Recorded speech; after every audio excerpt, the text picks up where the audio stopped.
Hi, I'm Krisztina Strath. I work for IMI plc, a global engineering company. I'm their Group Procurement Manager, and I'm Assent's Supply Chain Sustainability Champion of the Year.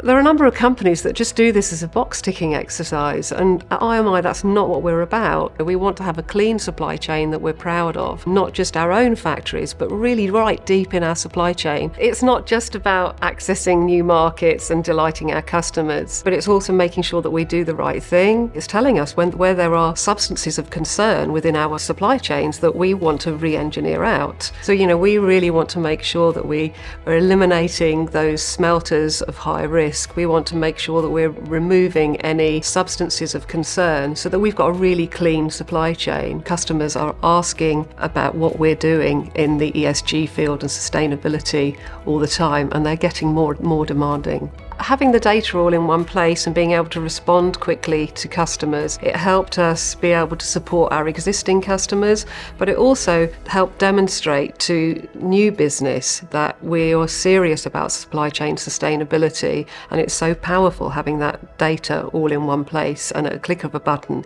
you can complete declarations and respond to customers in a really timely way. Since we've partnered with Assent, we've found that we've really moved into the express lane, and things have gone a lot better for us. It's important to recognise that new regulations are coming on so quickly that we need to keep ahead of the game.